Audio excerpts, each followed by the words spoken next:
Hello, everyone. Thanks for your patience as we got set up with our technical platform for tonight's presentation. I'm really excited to be here and to join in conversation with you for the next hour or so about medieval Spain and the intersection between Muslims, Jews, and Christians during that time, and really how that not only helped to shape music in Europe in the centuries to come, but also served as a foundation that really set the stage for a lot of developments across literature, of course, music, science and medicine, urban design, language. So many things were impacted by this intersection. And if you are joining us today, give us a shout in the chat or in the question and answer section. Um, and I would love just to see who's here with us. I see we have someone from Rochester, New York. So thank you for joining us. I know it's a little bit later over there and appreciate you being with us. Again, my name is Tony Gomez, and I am a percussionist and educator based in Tacoma, Washington. And I was thrilled to be invited by Early Music Seattle to present this program as the kickoff to a five-part series on music in the context of early music, but perhaps challenging some of the traditional notions that we've had about how early music has taken shape, and oftentimes we look at the story of early music in Europe within kind of in an encapsulated way, within a bubble.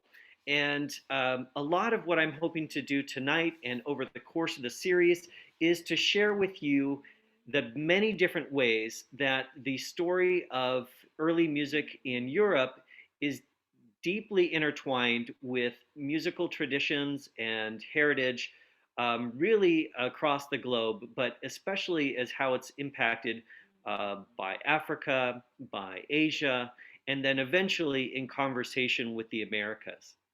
And so, just to give an overview of the series this evening, or the series coming up, we start tonight with Saffron and Honey, Muslims, Jews, and Christians in medieval Spain. And then coming up later in March, we will have Voices of Longing, which looks at the impact of poetry, not only from the early European languages, but also from the Arab world in forming kind of the troubadour tradition and the conceits of courtly love and all those things that we associate with poetry of the Middle Ages and then on to the Renaissance. And um, we'll have guests along the way for each presentation. Tonight, I'm looking forward to sharing music with you from a good friend from Tess Altiveros, a singer based in Seattle, who agreed to work with me remotely in these COVID times to create a new version of one of the Cantigas de Santa Maria, which we'll be talking about later tonight.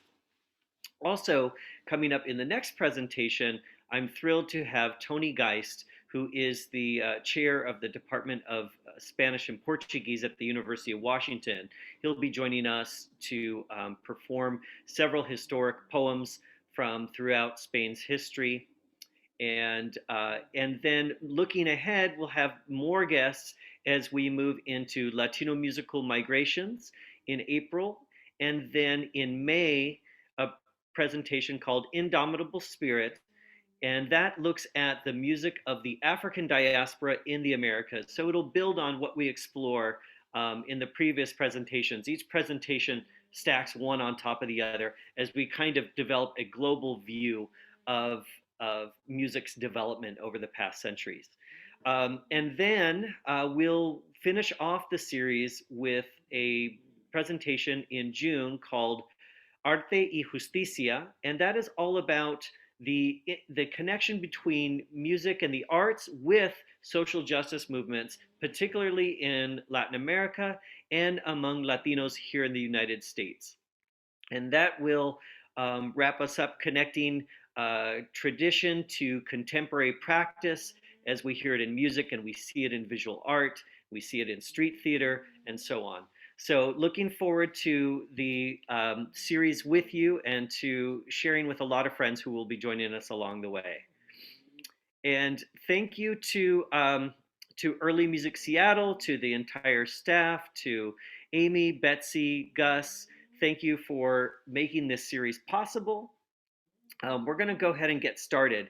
The first sound that you might actually hear is a guest star for tonight, who is my dog Mabel, who's probably, you may hear her snoring in the background.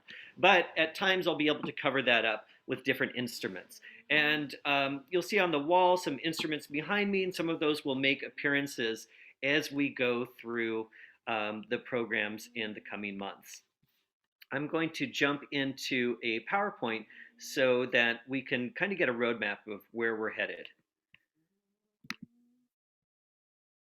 Okay. Oh, and it looks like I'm going to ask our hosts over at Early Music Seattle to enable me to screen share so I can share the PowerPoint with you.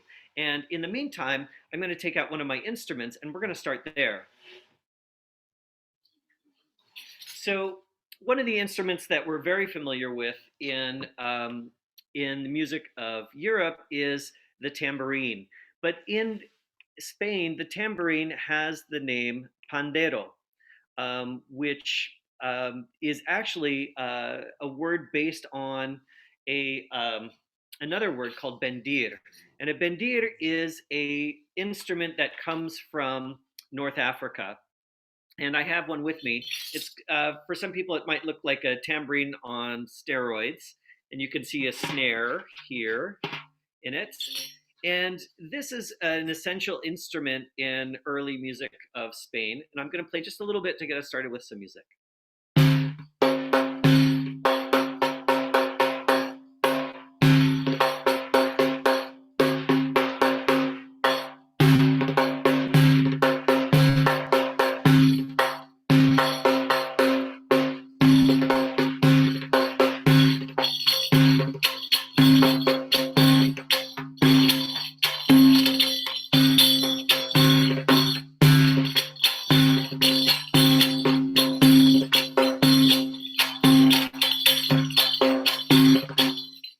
And that pattern is called Masmudi.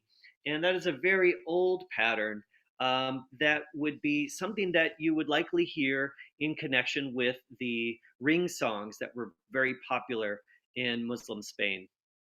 All right, we're checking back, make sure that I can share with you the presentation for tonight. And we're ready to go. So this evening, we are going to be exploring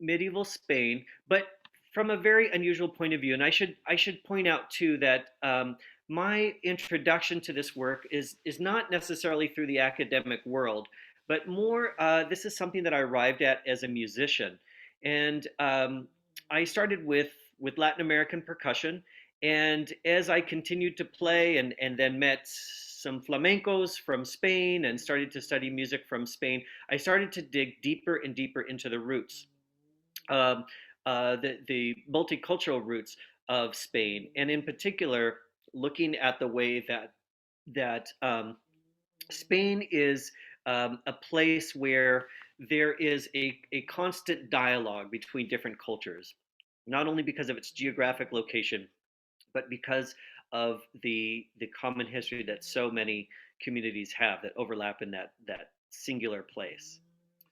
So today I wanted to think about, what is it that we know about Jews, Christians, and Muslims?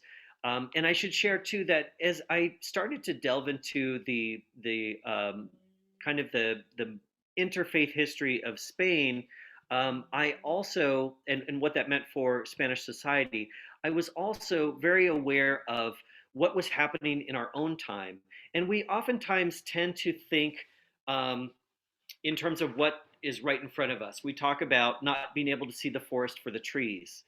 And the trees in the early 21st century are trees that are, it's a viewpoint of looking at tension between these three major Abrahamic religions.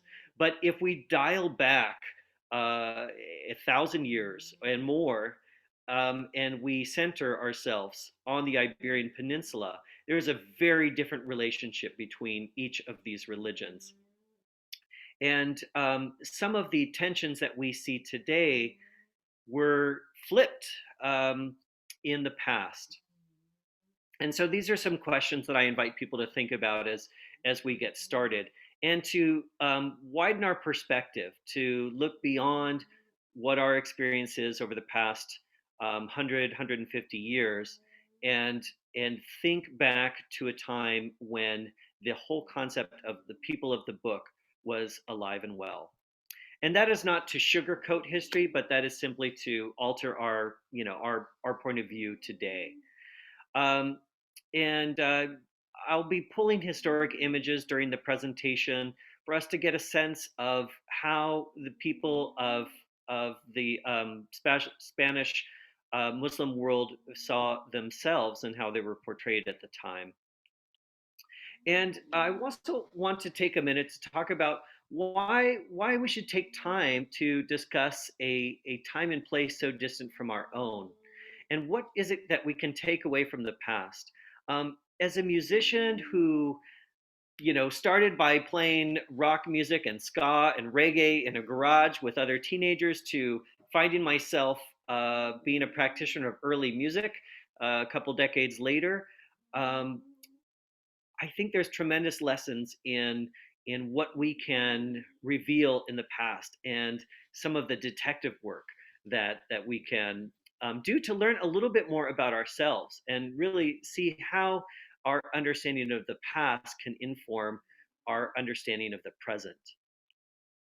And then to also think about what are the implications of today's conversation in terms of how we see others around the world and how we see ourselves, how we see our relationship between different cultures. Oftentimes, we are accustomed through school and through media to think about, okay, here's Europe over here, and here's Africa over here, and here's Asia over here, here's Christianity, here's Judaism, here's Islam. And we have very kind of established borders that we set up in our minds. These are borders that we use to delineate one as being completely separate from the other. And we do this with all areas of learning. We think about math over here, and we think about language and literature over here. And I think sometimes one of the challenges is to blur some of those boundaries, to blur some of those borders, so that we can better understand the whole, so we can understand ourselves with a holistic view, and so we can understand the kind of the big picture. Okay, so talking about where in the world are we, our focus today is mainly right here. This is the Iberian Peninsula, and it includes modern day Spain and Portugal. Now, oftentimes, as I mentioned, we think in the way that this map is labeled. So Europe is a distinct body from Africa, from what's sometimes referred to as the Middle East or Western Asia, as opposed to Asia, and so on. But the the in the ancient world, there was not necessarily this same kind of view. There was more of a view of the idea that everything was radiating around the Mediterranean Sea. So instead of here's one world above the Mediterranean, here's another world below the Mediterranean, it's almost like the Mediterranean is the center, and all the activity radiates around the edges of it. So imagine looking at a map and not thinking, okay, Europe's separate over here and Africa's separate over here. Think about the Mediterranean is in the center, and everything that rings around it is a network of societies that are interacting with each other. We talked about the Iberian Peninsula, and here we can see modern Spain and Portugal, modern boundaries of Morocco, Algeria, of course, France, and so on. But these boundaries did not exist in the minds of people in medieval Spain, and certainly not before that. And we're going to get into how that was shaped in the past. This land, the Iberian Peninsula, has different names at different times, and depending on who you ask. So the name among the in the Muslim world is Al Andalus. Um, And in the world of Sephardic Jews, it's called El Sefarad. And then if we look back to the Romans, Hispania or Hispania were names that were given to this part of the world. Okay, so when are we? When are we in our exploration? I'm just going to pick a time um, and drop a pin on the timeline in 1000 AD. So what's happening at that time? Modern, as I mentioned, people aren't thinking in terms of Europe versus Africa versus Western Asia. In fact, in 1000 AD, the term Europe is really just in its infancy. Um, and modern European nation states don't exist. There is a feudal system of small duchies and kingdoms that are kind of jigsawed across the continent of Europe. The Holy Roman Empire at that time is the largest political entity in Europe, and its largest buildings are wood structures in France and Western Germany. Paris and London have a combined population of 30,000. So if you rolled Paris and London together in 1000 AD, they might be the size of a suburb of Seattle, like Puyallup. Um, and Latin, which was the language of the Romans, is almost dead as a spoken language, language of interaction, but it is still the central language of learning through much of Europe, through much of Christendom. And then lots of little details. There is no reliable way to tell time in Europe on a 24-hour cycle. And it really depends on someone saying their prayers in a certain sequence and timing, and then a monk ringing a bell at that time. So it's not measured by light or sun or the clock. It's measured by a sequence of human activities. So let's take that same timeline. Oh, and actually, before we contrast the timeline, I also want to talk about kind of like how people see the world. So Isidore, who was a bishop in Visigoth, Spain, which was the Spain prior to the arrival of Islam.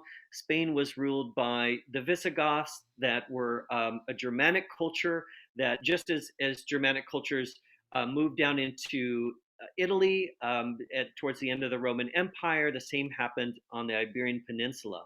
And so the concept of the world was dictated by spiritual ideas just as much as by geography.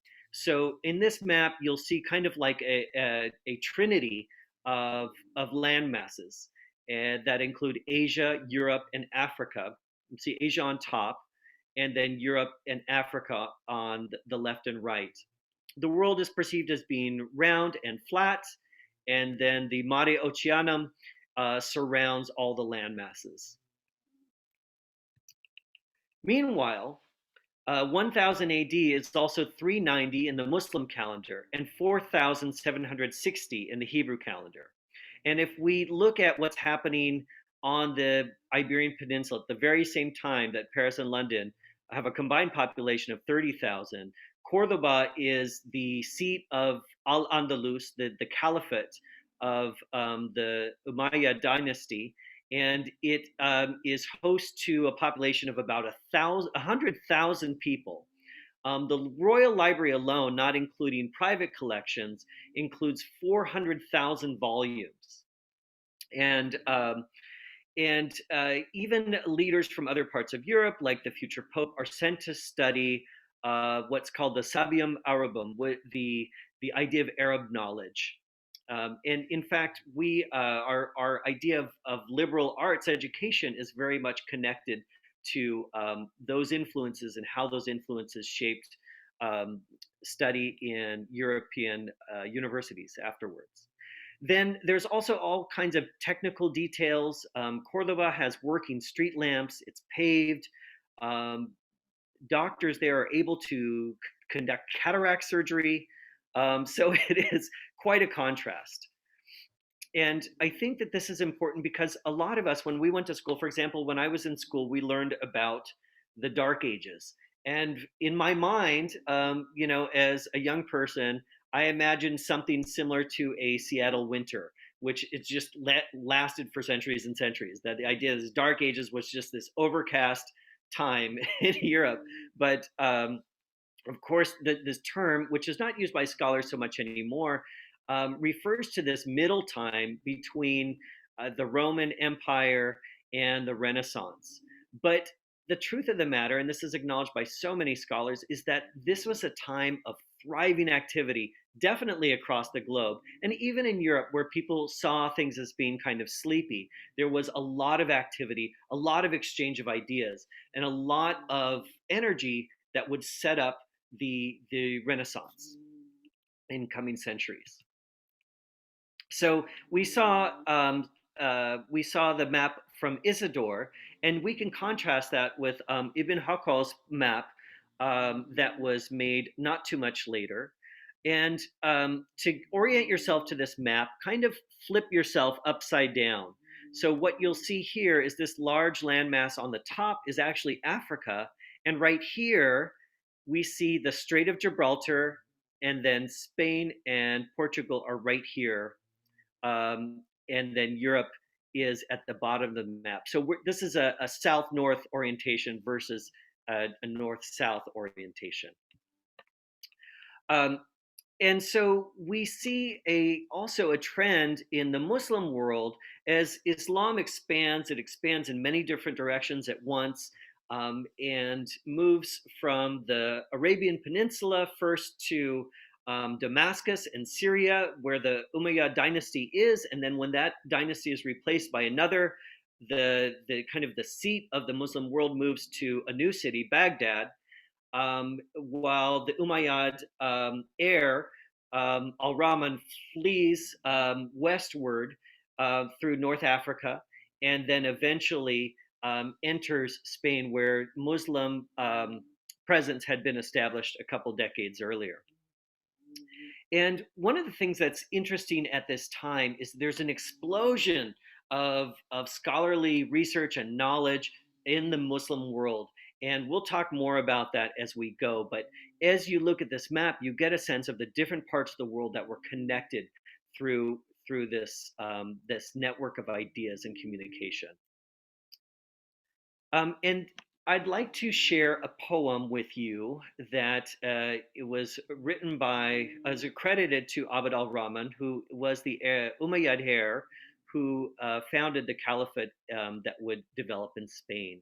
He writes, "A palm tree stands in the middle of Rusafa, born in the west, far from the land of palms. I said to it, 'How like me you are, far away and in exile, in long separation from family and friends. You have sprung from soil in which you are a stranger, and I, like you, are far from home.'" And this is a powerful story because it talks a little bit about what it meant, not only for this monarch, but for the cultures of the Iberian Peninsula to be simultaneously of the peninsula, but of many other places at the same time.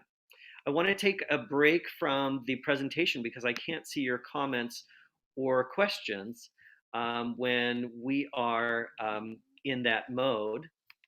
And also, I want to get to sharing some music with you. So again, if you do have any questions, feel free to share them in the chat or in the question and answer section. And I believe that Gus over at Early Music Seattle is monitoring Facebook. So if you are watching on Facebook, you can also ask questions there, and Gus will text those to me or put them in the chat. And I want to go ahead and also talk a little bit about some of my instruments. So as I mentioned, I'm a percussionist, so I approach all of this through my work in percussion. I shared with you the bendir and that instrument's history, and how that helped form the pandero, or pandereta in Spain, which is a small tambourine. And there are other influences that happened as well. I'd like to share another instrument with you that's also carries the name pandero.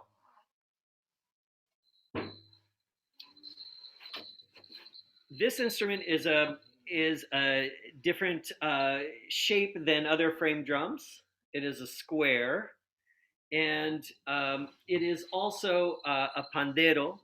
Um, this one is called a pandero de Peña Parda, but another name for this is pandero cuadrado or square drum. And then you'll see on the wall behind me the Portuguese version of that, which is an aduf. And these are instruments that speak to the experience of what happens on the Iberian Peninsula over a series of centuries. So to back up, the Iberian Peninsula was part of the Roman Empire. It's called Hispania, and then eventually was taken over by the Visigoths, that were Germanic peoples that moved from the north down into the peninsula. And then in the early 8th century, there was incredible expansion from the Muslim world, radiating out from the Arabian Peninsula into Western Asia, as well as across North Africa. And that's how Morocco gets its name, Al Maghreb, the West. And in that movement to the West, in 711, there was a lot of internal strife among the Visigoths. And in that vacuum of struggling for power, there was an invitation to Muslim soldiers in what is now Morocco to cross over to Spain and to play a role in that struggle between different Visigoths that wanted control. And ultimately, what happened is that the Muslims soldiers loved Spain, and they saw it as a land of incredible potential, and they stayed. And within less than 100 years, there was Muslim influence all the way into France. And this is something that oftentimes in history books is portrayed as a group of invaders, or like an unsavory roommate that was around for a little while and then was gone and had no influence whatsoever. One of the things that I'm arguing is that there are deep influences, and these influences, again, cross language, music, literature, science, medicine, academic learning overall, government structure, and so on.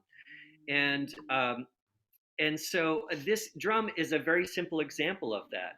So this drum starts off as a North African instrument, and then as it travels north into the Iberian Peninsula, it takes on a whole new life. You can hear it has some bells ringing in it, and there's different ways to play it. So it can be played with a stick, it can be played with hands or fists.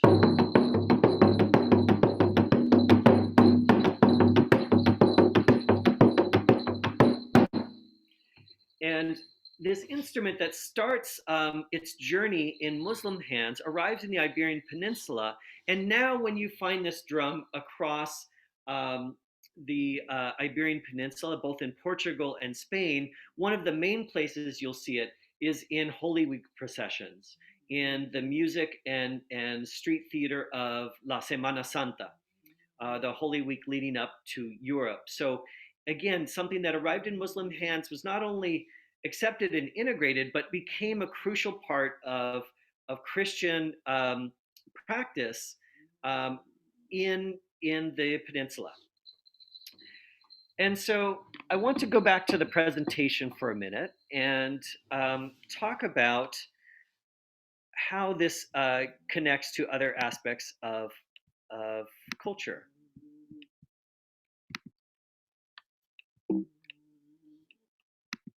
All right.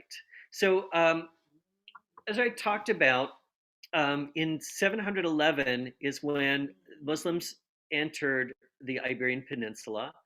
And as I also mentioned, the expansion happened very rapidly.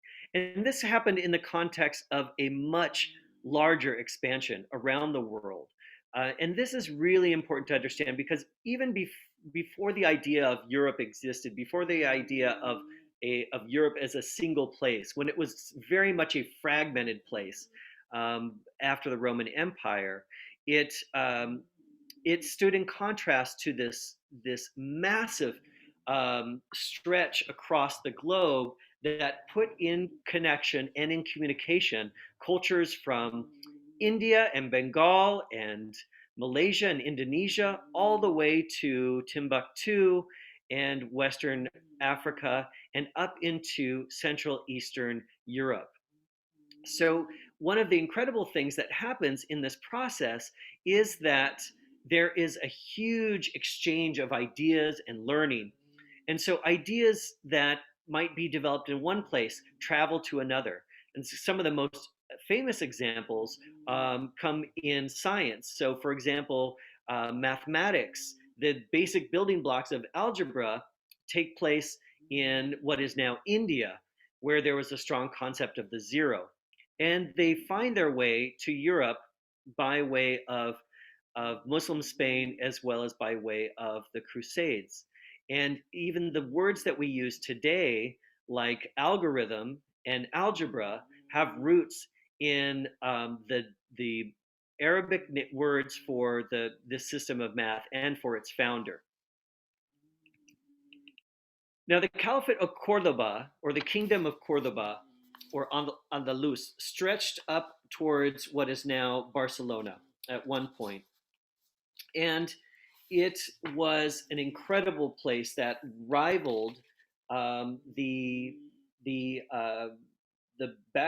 main caliphate in Baghdad, and certainly was so impressive that it blew away people across Europe.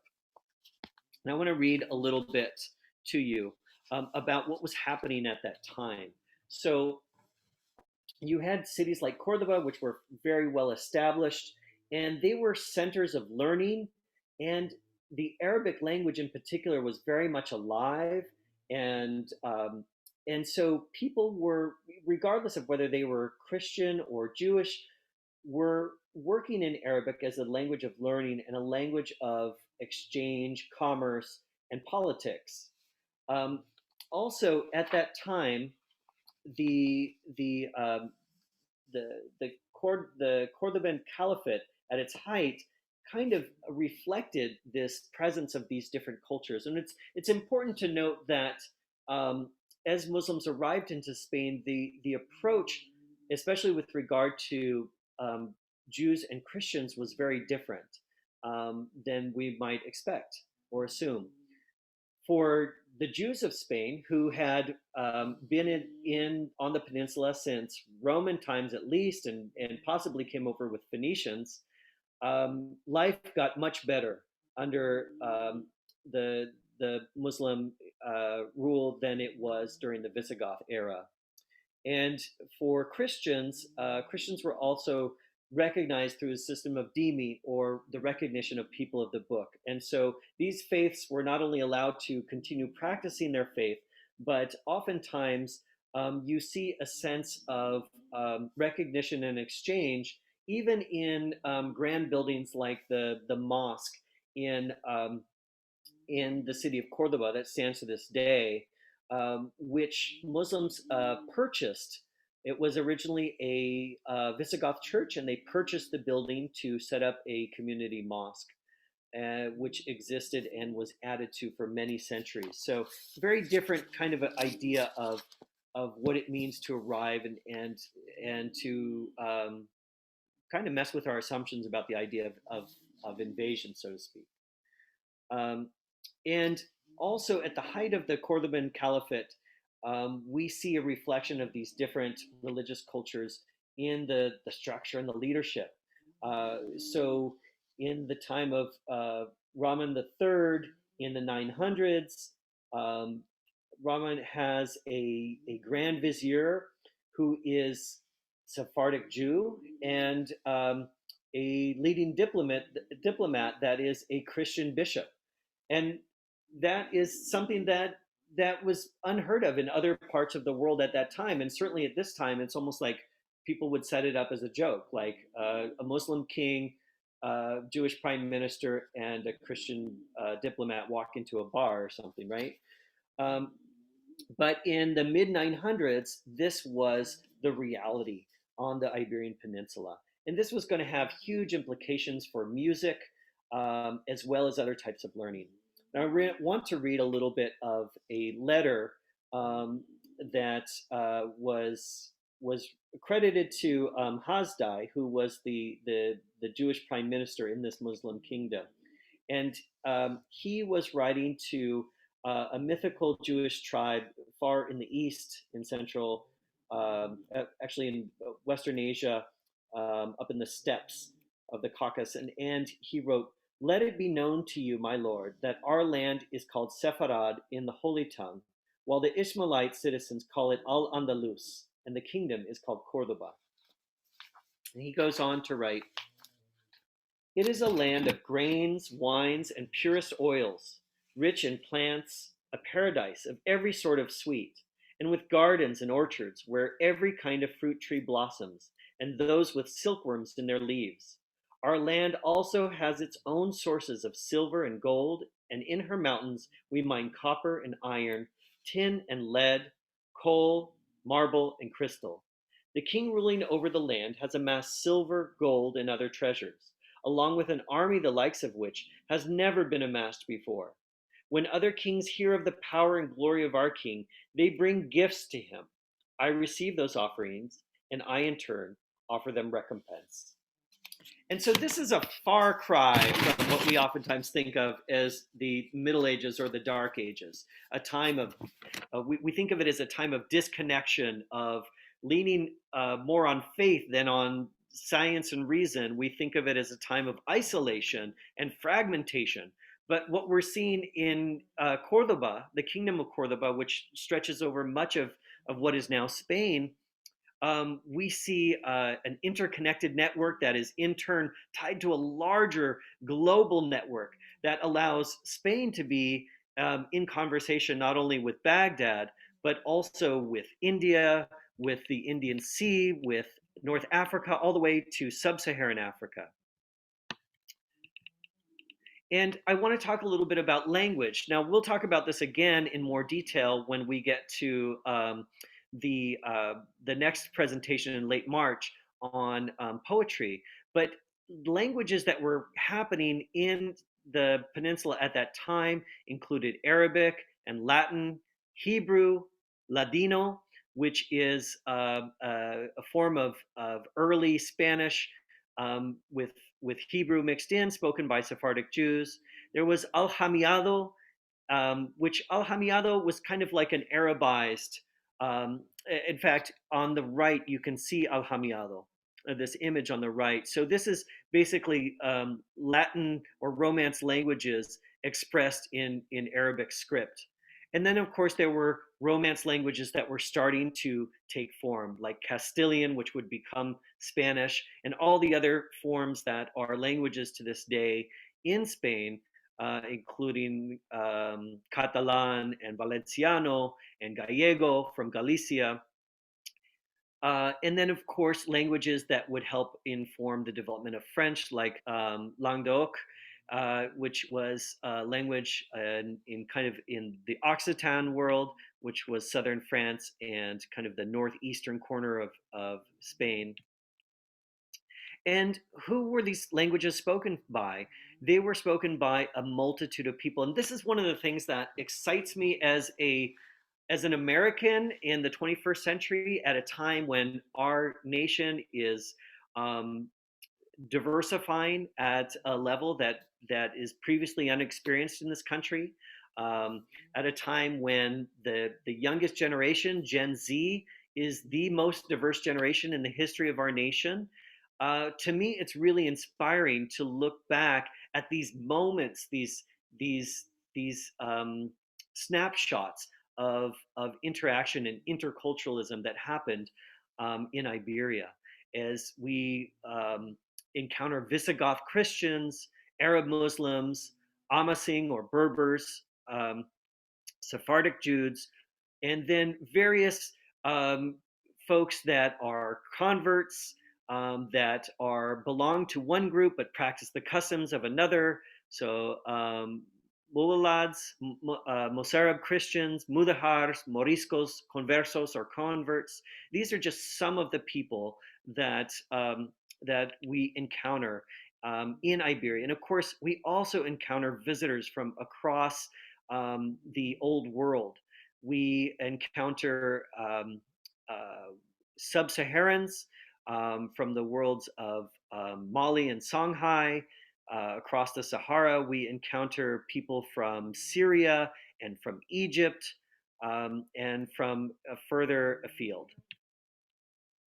The political organization at that time, as I mentioned, in Roman times, this was part of the Roman Empire, and then we had the Visigothic era, and then there's a series of different dynasties during the Muslim era: the Umayyads, the Almoravids, the Almohads, the Nasrids, and then the Christian kingdoms of the north, like Aragon, Leon, Navarro, Castilla, Castilla and Galicia.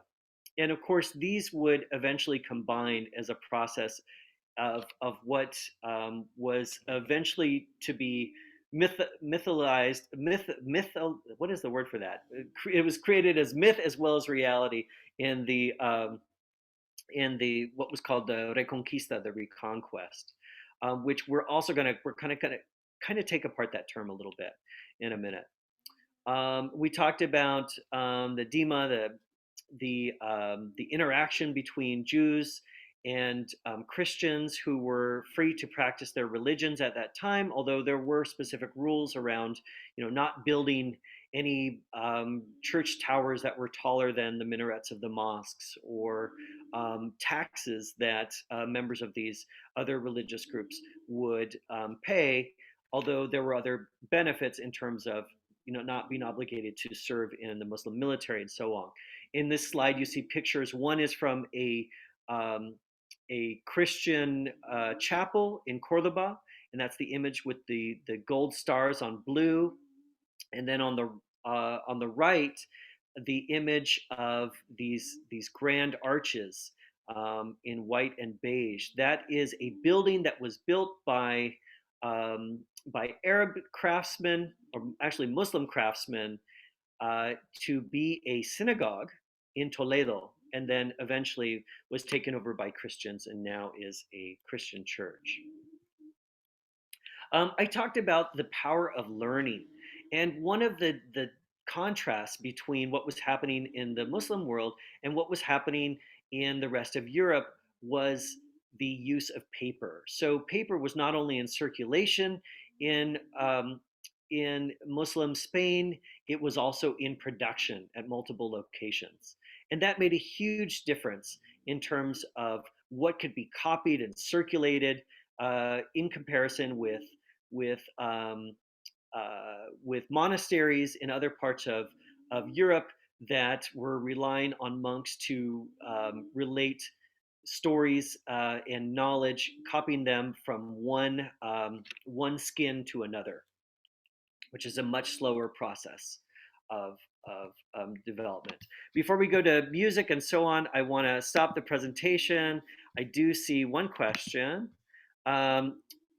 And oh, great. So someone asked about if I could talk about the laws that protected people of the book in Muslim Spain. So I think we've talked a little bit about that. But again, this idea was, as Islam expanded, the situation was actually not bad for, particularly for other Abrahamic religions, for Christianity and Judaism specifically, because there was a record that went directly to Muhammad as recognizing these as kindred communities or people of the book.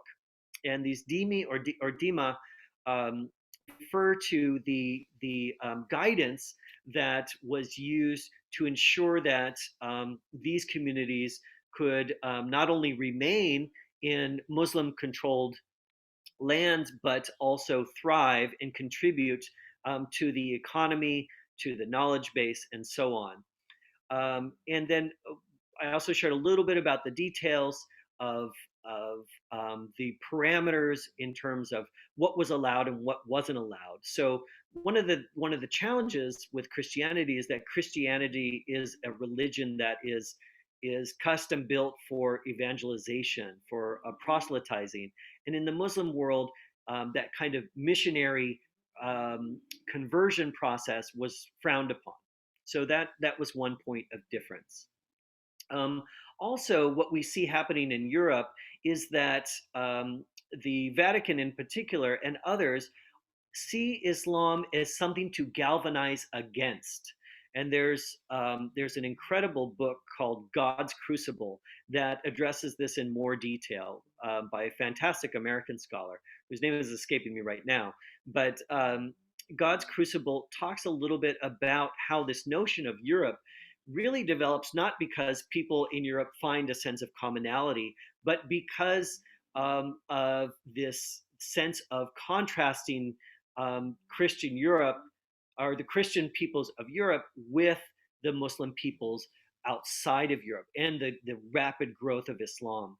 And so the Vatican and others are able to galvanize this very fragmented Europe and to start to create European identity um, in as a point of contrast with the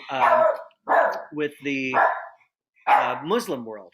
And someone's ringing my doorbell, freaking my dog out. So apologize for that. All right, Mabel, come here. All right, this is the unscheduled part of the presentation where I better show you the dog so you know who's barking. So this is Mabel, and she is my assistant. She's the one that you hear snoring in the background, and even on a music track that we'll be sharing in a minute. All right. So thanks for that question. I want to go straight to the impact on the Christian world and on the Jewish world by sharing with you a song that I was thrilled to be able to produce with Tess Altiveros. And this is one of the Cantigas de Santa Maria. And what I'd like to do is to share this song with you and kind of contextualize it. We talked about how Arabic was an important language of learning. And one thing I haven't talked about yet is also the impact in terms of music, of musicians that were coming from Baghdad and Syria and Egypt that brought with them not only musical ideas, but instruments that would find their ways into the repertoire of early music in Seattle, or early music in Europe. Um, and some of those examples would be instruments like the lute, and the word lute literally comes from al-ud or el laud, el laud being the Spanish version and al-ud being the Arabic version. And so these instruments arrive and become integrated in European tradition. Of course, there is a system of ring songs, the muasha, and as we look at language and learning and poetry and music, and oftentimes it was difficult to separate poetry and music, first of all, we see the power of these influences even as the Christian kingdoms start to coalesce and take political control of more of the peninsula in what we described as the Reconquista. We hear the influence of this idea of convivencia or coexistence that was happening. And this is embodied especially by King Alfonso el Sabio, King Alfonso the Wise, King Alfonso X, who was a king of Castilla, and he was a very dedicated scholar. He also was instrumental in advancing the development of the Castilian language, of what would become Spanish, from a casual language of interaction to a language that was written and had its own structure and its own conventions. And one of his great works that's attributed to him is a collection of hundreds of song poems called the Cantigas de Santa Maria, the Songs of Mary. And it is interesting to listen to these and to look at the structure and to reflect on the fact that we know that Alfonso the Wise had at his court courtiers, scholars, ministers, musicians that reflected the three different religious cultures of the peninsula. And so I want to share with you a short video of the song Cantiga de Santa Maria featuring Tess Altiveros, who is a soprano based in Seattle. And this is a very simple version. You'll see some images of Tess singing. You'll also see some images from the illustrations of the Cantigas de Santa Maria themselves. I hope you enjoy. And let me go ahead and bring that up for you.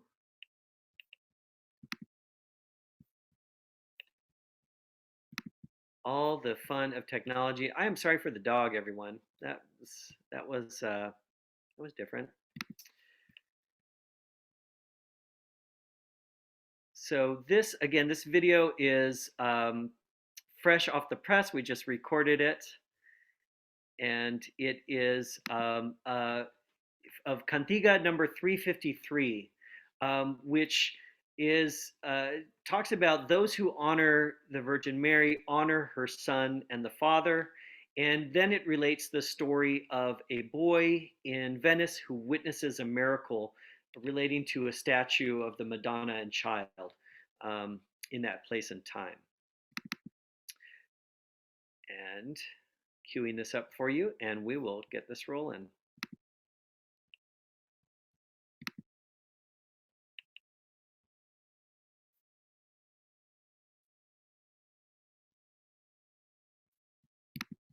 Okay, here we go.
Yay, thank you to Tess Altiveros for taking on a whole lot of medieval Galician Portuguese influenced Spanish.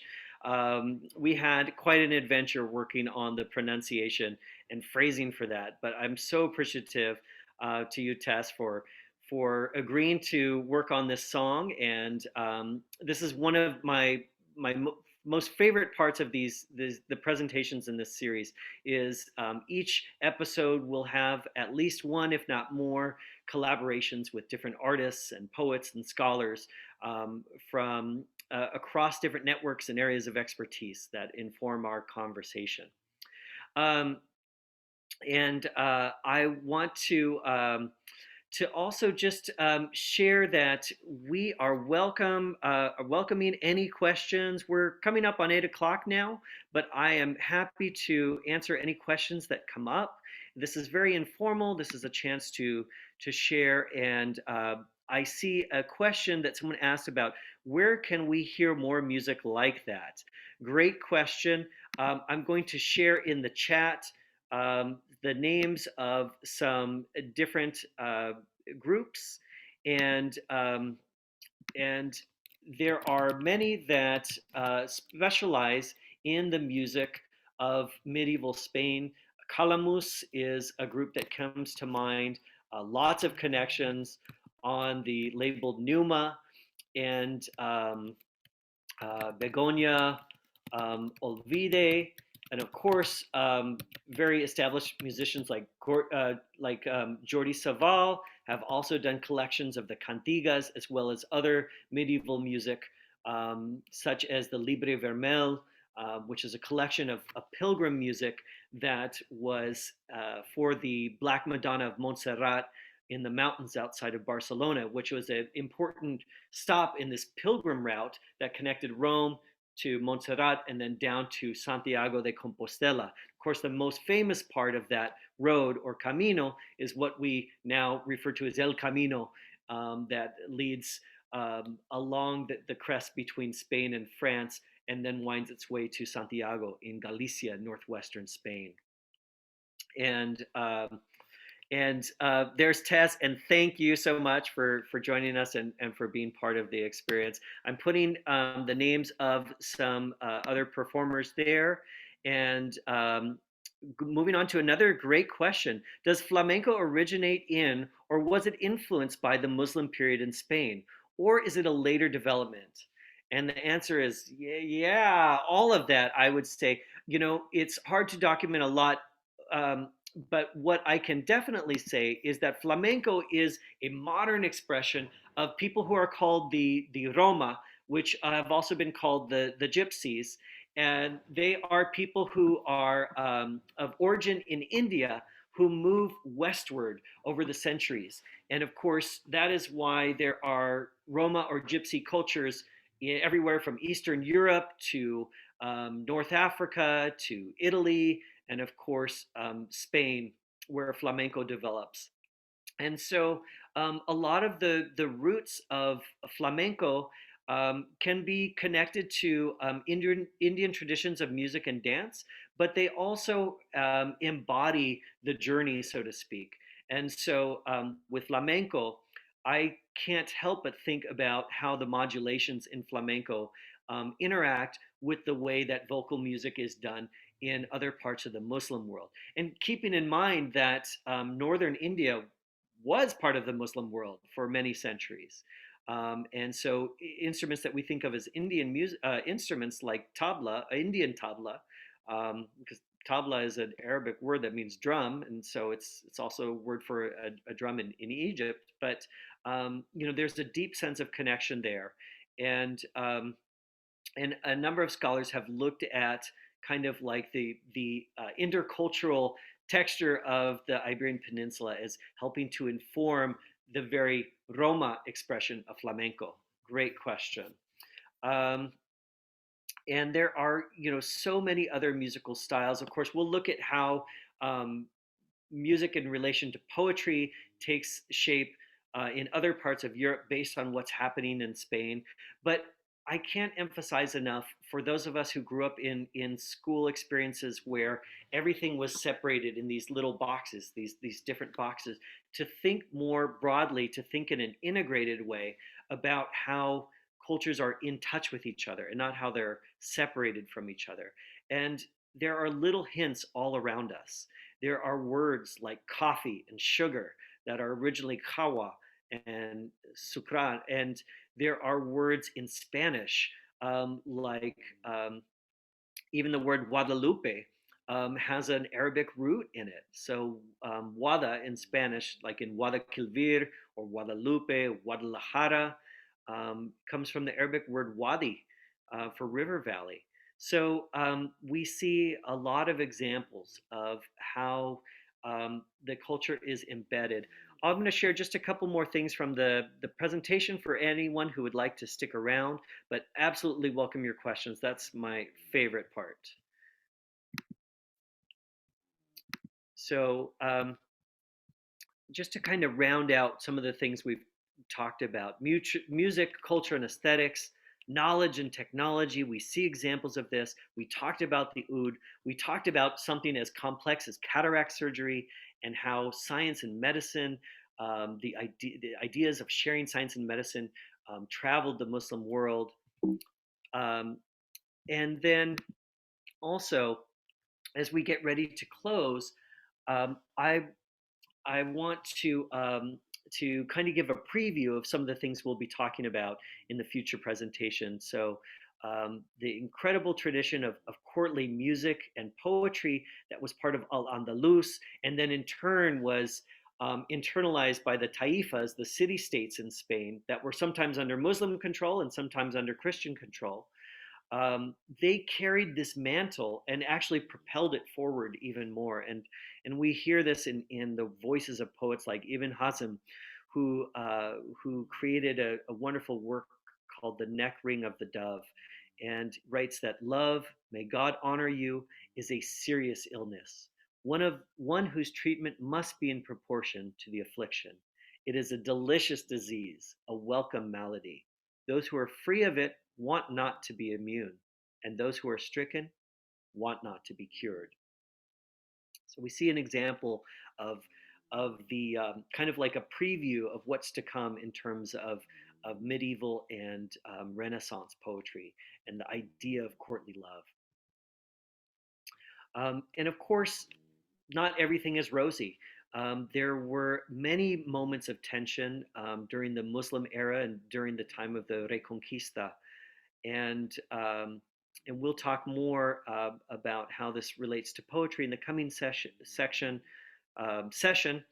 But one of the works that we'll address at that time is the very famous El Cantar del Miocide, or the story of El Cid, which many people know of as the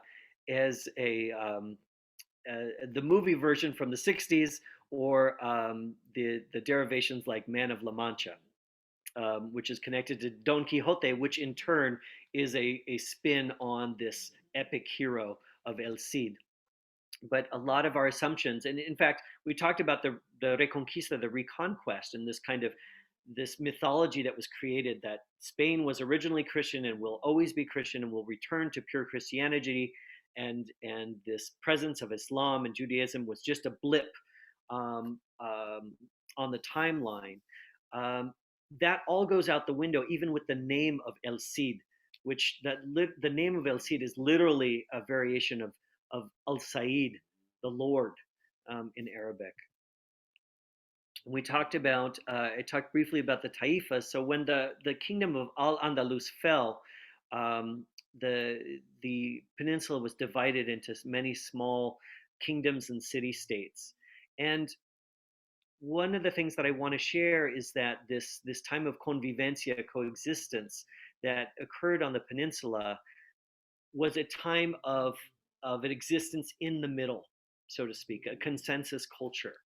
And it is a stark reminder for us of what happens when we allow the poles, the extremes, to tug away from the center and to fracture society. So um, the world of convivencia was undone not only by the Christian reconquest, but also by more orthodox versions of Islam and those that carried those ideologies with them from North Africa to take control of Muslim Spain. And we see a process where the people of Al Andalus um, they basically parallel the experience of the Visigoths because they call on these more orthodox sects from North Africa as mercenaries, and then eventually those mercenaries decide to take control of the peninsula. So it's kind of history repeating itself.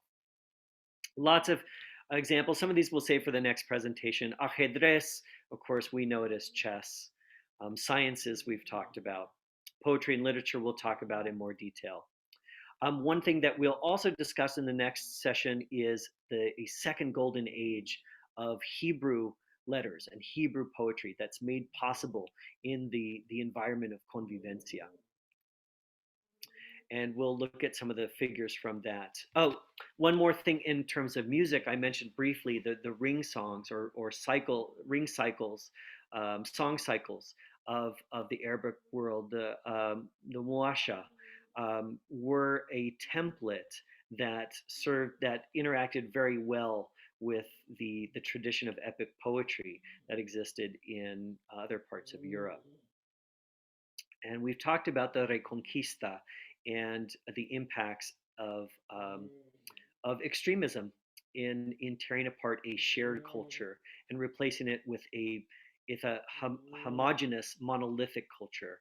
So in 1492, this era of convivencia comes to an end. In that year, Ferdinand and Isabel, the Reyes Católicos, the Catholic monarchs, expel the Jews from Spain, a group that had been Jews had been in Spain longer than Christians. They're expelled in 1492, and that is also the year that the Spanish monarchs take control of the last Muslim political state on the peninsula, which it was at Granada, and many people have heard, the famous stories of the tears of Boabdil, as he leaves the Alhambra,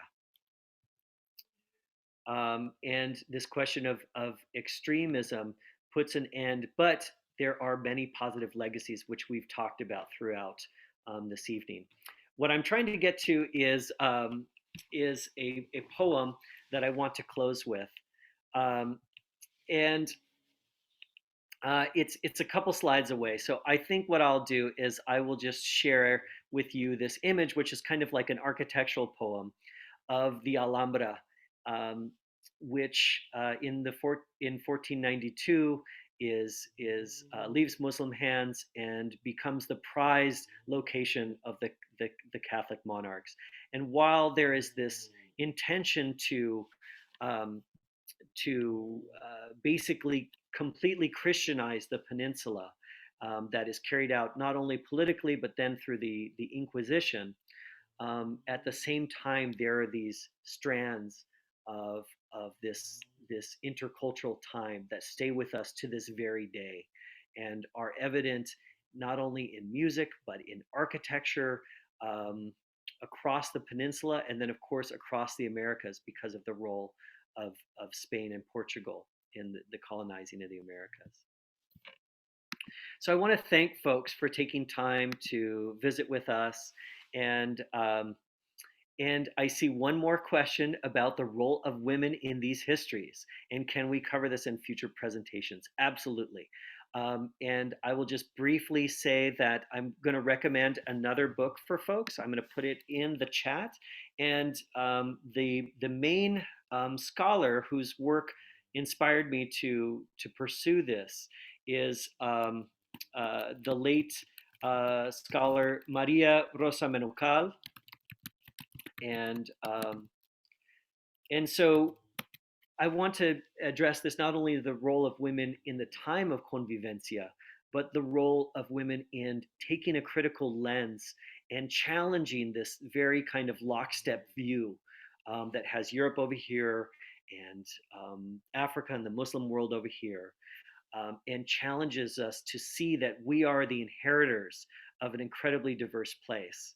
When I was in Cordoba several years ago at the Casa Sefarad, the Sephardic house, um, I was chatting with someone there that talked about the idea of Spain and the Iberian Peninsula being a place of incredible diversity that has always struggled to come to terms with its diversity.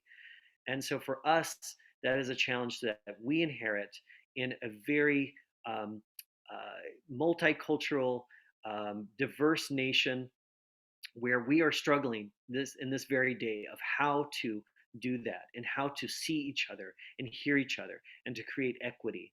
And so the lessons of medieval Spain, though they seem distant, may seem like a distant world, is very present and very relevant to us today.